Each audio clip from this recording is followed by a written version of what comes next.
Sveiki! Paskutiniais mėnesiais, ypatingai nuo vasario, Žemę užlieja vis dažnesni Saulės pliūpsniai bei geomagnetinės bangos, audros, kurios veikia ne tik Žemę, bet ir žmogaus fizinę bei energetinę sistemą. Su Saulės pliūpsniais mus pasiekia informacija, kodai siunčiami iš centrinės Saulės bei galaktikos centrų.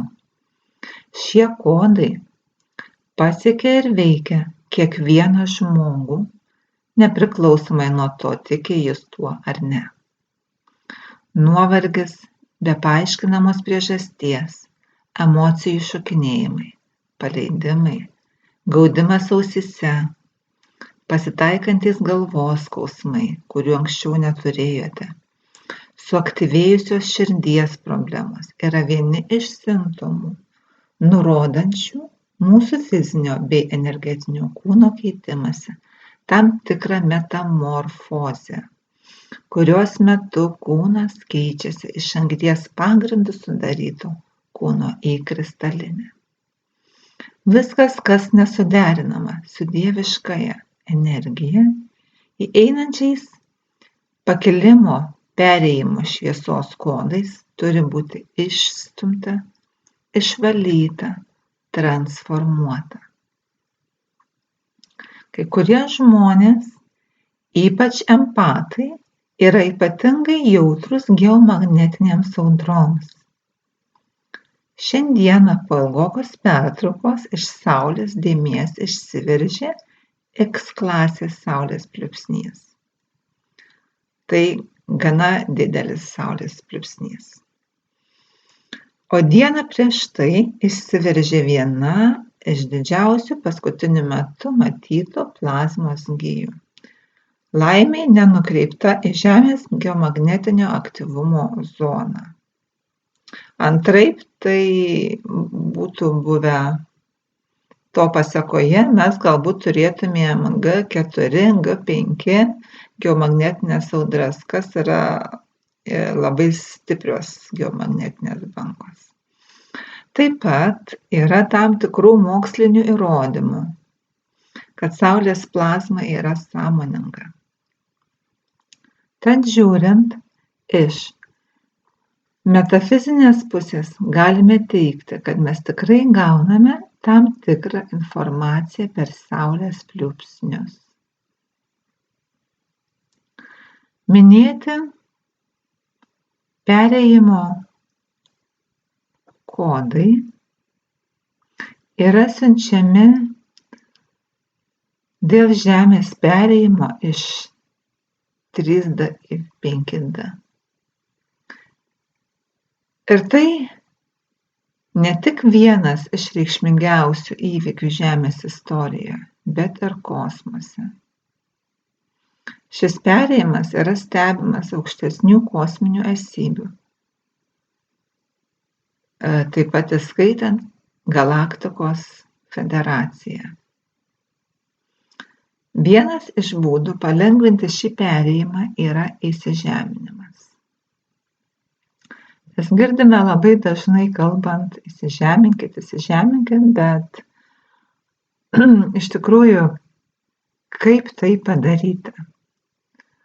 Įsižemindami mes išlaisviname perteklinę energiją ir arba energiją, kuri mums nebetinka.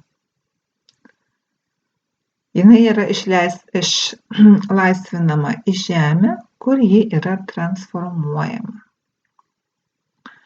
Tuo pačiu metu mes iš Žemės gauname kitą energiją bei informaciją, kurios mums reikia iš Žemės.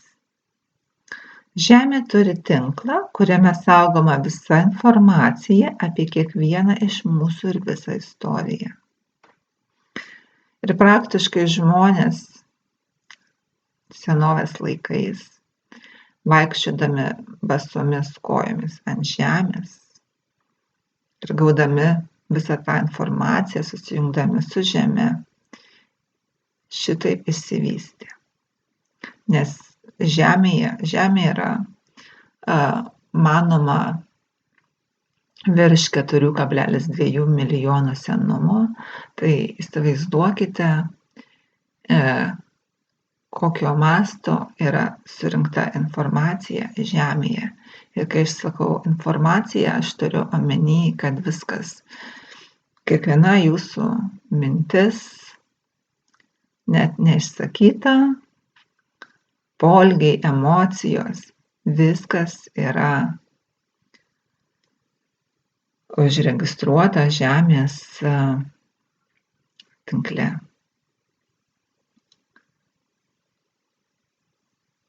Žemė yra laidi elektrai ir laisvi elektronai keliauja per Žemę. Mūsų kūnai taip pat yra laidūs elektrai. Kuomet mes stovime basomis kojomis ant žolės ar žemės, elektronai iš Žemės per pėdas ir kojas keliauja į mūsų kūną. 10–30 minučių kasdienė praktika, vaikščiojant ar stovint basomis ant žolės, gali pastebimai pagerinti jūsų savijautą, sveikatą. Kita puiki įsižeminimo forma yra plaukiojimas jūroje ar vandenyne. Odinių batų su 100% odos padu nešiojimas yra kita alternatyva. Deja, geros kokybės odiniai batai su odiniu padu, 100% odiniu padu yra ne kiekvienam galbūt prieinami ir ne visur iš tikrųjų galima jų nusipirkti. Praktikuoti jogą ant žolės yra dar vienas nuostabus būdas ir paprastas įsižeminimo būdas. Tadasana, kalno poza, žemyn žiūrintis šuo yra lengvos ir paprastos pozos, kurias galima įtraukti į jūsų įsižeminimo praktiką. Žemyn žiūrintis šuo ypač naudingas, nes abu delnai ir kojų padai liečia žemę. Šiuo atveju leiskite savo kojoms ar rankoms priartėti, užtikrinant, kad abiejų kojų padai visiškai liečiasi su žeme. Taip pat galite tiesiog atsigulti ant žolės, kad išlygintumėte elektros krūvį. Kai jūsų kūne yra nesubalansuoti krūviai, tai gali turėti įtakos daugeliui sveikatos aspektų. Žmogaus kūnas yra bioelektrinis. Mūsų širdis, smegenys spinduliuoja elektromagnetinį lauką. Įsižemindami per basas kojas, jūs iš esmės keičiate bioelektrinę struktūrą.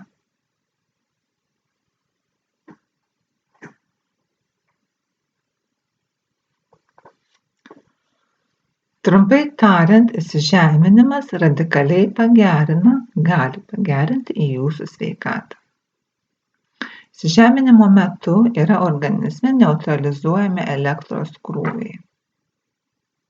Yra neutralizuojami stabilų žemės lauką. Jūs padedate energijai tekėti kūne per meridianus bei čakras.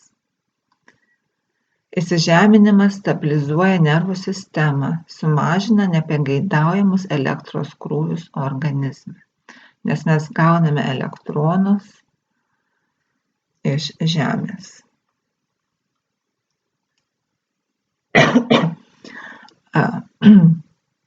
Taip pat yra neutralizuojami laisvieji radikalai, sumažinamas uždegimas, padidinama parasimpatetinės nervų sistemos veikla.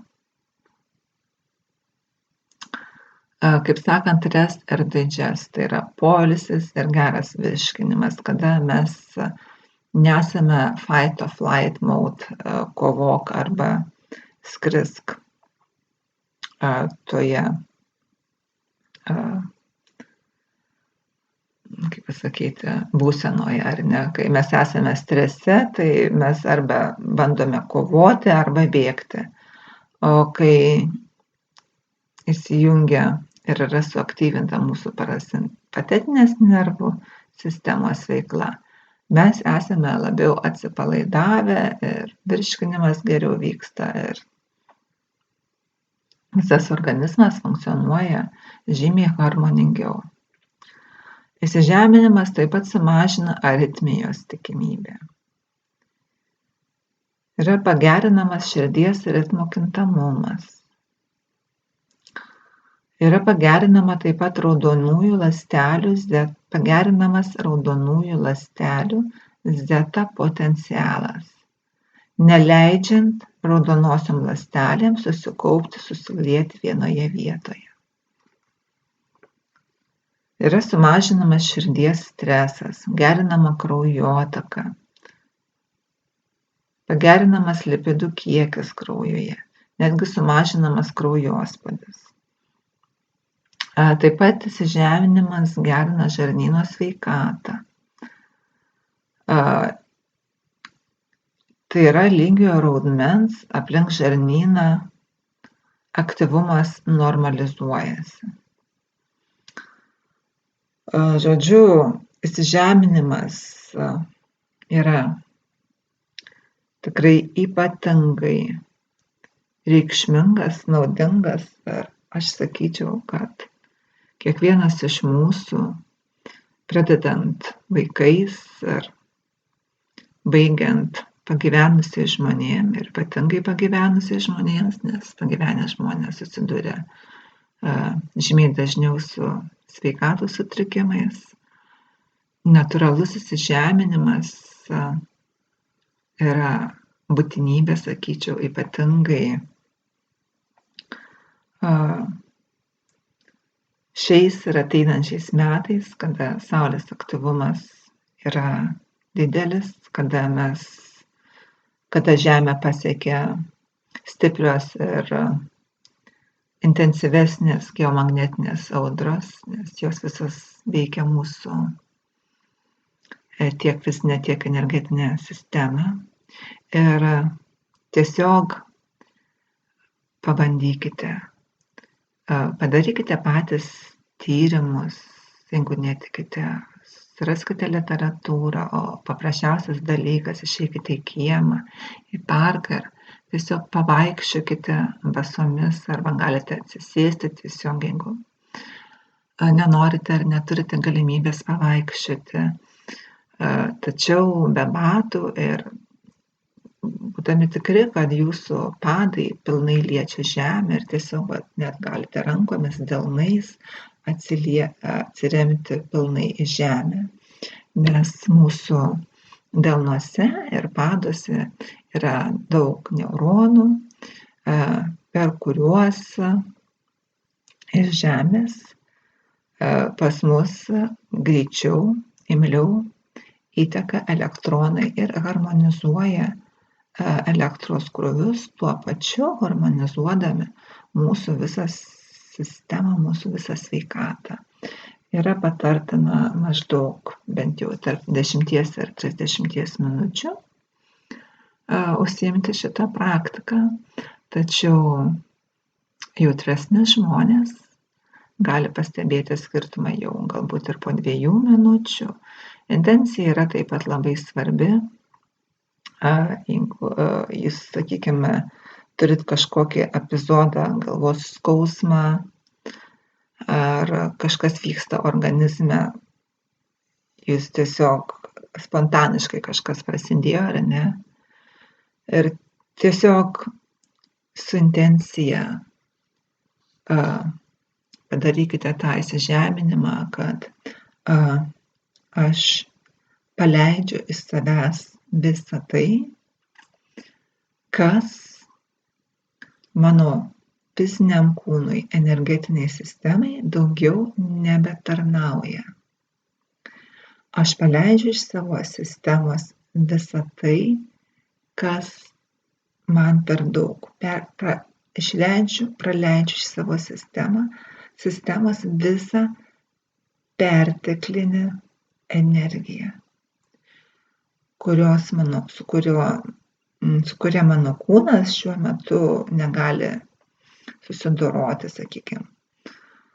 Žodžiu, suformuluokite intenciją pagal savo poreikį ir tiesiog pastebėkite, papraktikuokite, kaip tai veikia.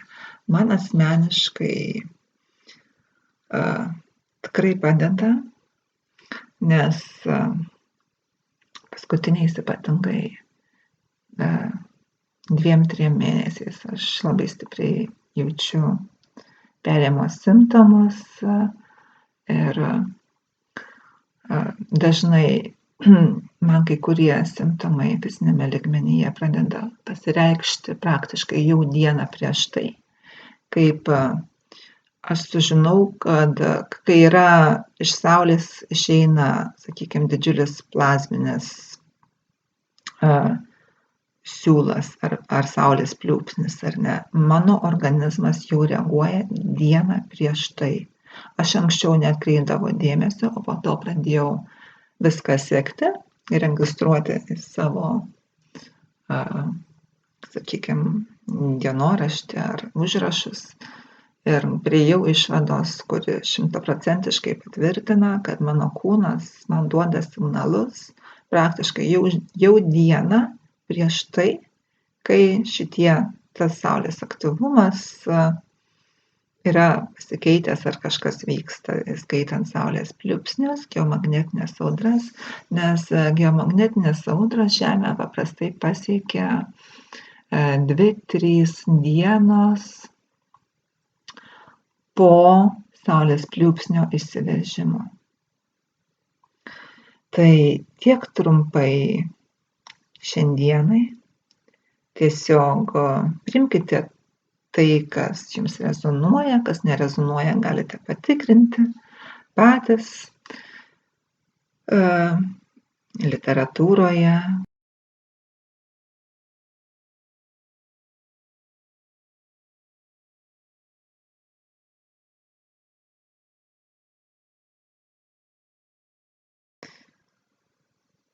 Ir tiek. Ačiū, kad klausote ir sekate.